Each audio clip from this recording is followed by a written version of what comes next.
ইউক্রেনে রাশিয়ার আগ্রাসন বিশ্বকে হতবাক এবং দ্বিতীয় বিশ্বযুদ্ধের পর বিশ্বের অন্যতম বৃহৎ এক মানবিক সংকট তৈরি করেছে।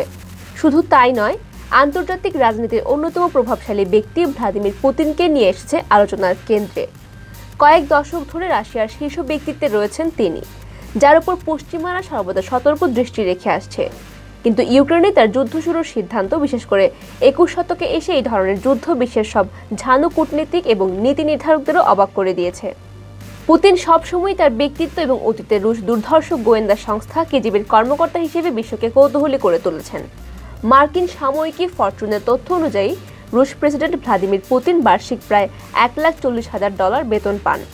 এছাড়া তার প্রকাশ্যে ঘোষিত সম্পদের মধ্যে রয়েছে একটি অ্যাপার্টমেন্ট, একটি ট্রেলার এবং 3টি বিলাসবহুল গাড়ি। কিন্তু তাকে প্রায় বিশ্বের অন্যতম ধনী ব্যক্তি বলে মনে করা হয়। বিনিয়োগ এবং সম্পদ ব্যবস্থাপনা কোম্পানি হারমিটেজ ক্যাপিটাল ম্যানেজমেন্ট 2017 সালে পুতিনের $200 বিলিয়ন ব্যক্তিগত সম্পদ রয়েছে বলে দাবি করে। যুক্তরাষ্ট্রের সিনেটের বিচার বিভাগীয় কমিটিতে শুনানির সময় এই দাবি করেন কোম্পানির প্রধান নির্বাহী কর্মকর্তা বিল ব্রাউডার। পুতিন এবং রাশিয়া সম্পর্কে তার ওই দাবি গুরুত্বের সঙ্গে নেওয়া হয়, কারণ 1990-এর দশকে রাশিয়ায় বড় ধরনের বিনিয়োগ ছিল ব্রাউডের। তবে রুশ প্রেসিডেন্টের সম্পদের ব্যাপারে ব্রাউডের এই দাবি পুতিনের বিলাসবহুল জীবনযাত্রার সঙ্গে বেমানান হওয়ায় অনেক হাস্যরস মনে করেন। ফরচুন বলছে, পুতিন বিশ্বের বিভিন্ন নামি দামি কোম্পানির বিলাসবহুল ঘড়ি ব্যবহার করেন। প্যাটেক ফিলিপের একটি পারপেচুয়াল ক্যালেন্ডার ঘড়ির মূল্য প্রায় $60,000।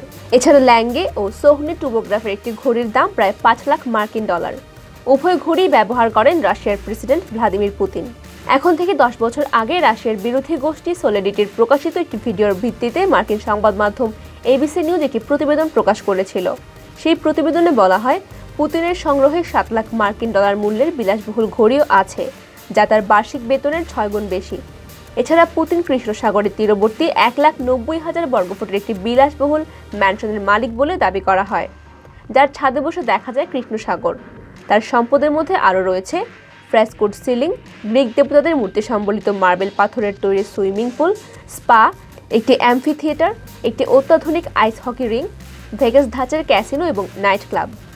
তার ম্যানশনে রয়েছে $100 মূল্যের বিভিন্ন ব্র্যান্ডের ওয়াইন এবং স্পিরিট। অতীতে রাশিয়ার বিরোধী নেতারা পুতিনের বিলাসবহুল ম্যানশনের ছবি প্রকাশ করেন, যারা এই ম্যানশনকে পুতিনের কান্ট্রি কটেজ বলে অভিহিত করেন। ছবি প্রকাশের পর দাবি করা হয়, পুতিনের বিলাসবহুল বাসভবনের ডাইনিং রুমে রয়েছে $5,00,000 মূল্যের আসবাবপত্র, $54,000 বার টেবিল, $850 মূল্যের ইতালীয় ব্রাশ সহ সাজানো বাথরুম। তবে চলতি বছরের জানুয়ারিতে ব্রিটিশ সংবাদ মাধ্যম বিবিসিকে দেওয়া সাক্ষাৎকারে রাশিয়ার অলিগার্চ আর্কাডি রটেনবার্গ বলেন, তিনি ওই ম্যানশনের মালিক, পুতিন নন।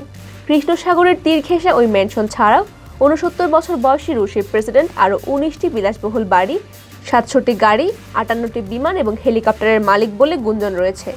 তিনি যেসব বিমান ব্যবহার করেন তার একটি দ্য ফ্লাইং ক্রেমলিন।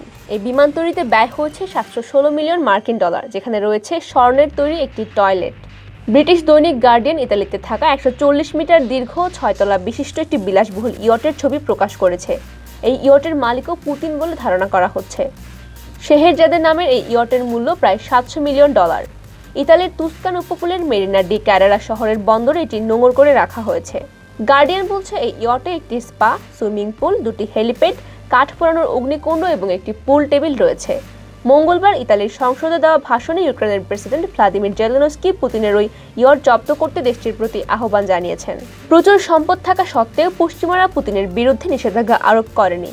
ইউক্রেনে আগ্রাসন শুরুর কয়েকদিনের মধ্যে পশ্চিমা দেশগুলো পুতিনের ঘনিষ্ঠ মিত্রসহ রাশিয়ার অভিজাত ব্যবসায়ীদের সম্পদ জব্দ এবং তাদের বিরুদ্ধে ভ্রমণ নিষেধাজ্ঞা আরোপ করেছে। তবে রাশিয়ার প্রেসিডেন্ট এর বাইরে রয়ে গেছেন। নিউ ইয়র্ক টাইমসের তথ্য অনুযায়ী পুতিনের নিষেধাজ্ঞার বাইরে রাখা হয়েছে জার্মানির মতো ইউরোপীয় বিভিন্ন দেশের পীড়াপিড়ির কারণে, যারা রাশিয়ার শীর্ষ নেতার সাথে যোগাযোগের সব চ্যানেল খোলা রাখতে চান। ক্রেমলিনের মুখপাত্র দিমিত্রি পেসকভের বরাত দিয়ে গত জানুয়ারিতে বার্তা সংস্থা রয়টার্স জানায়, পুতিনের বিরুদ্ধে ব্যক্তিগত নিষেধাজ্ঞা আরোপ করা হলে তা হবে রাজনৈতিকভাবে ধ্বংসাত্মক এবং কূটনৈতিক সম্পর্ক ছিন্ন করার শামিল।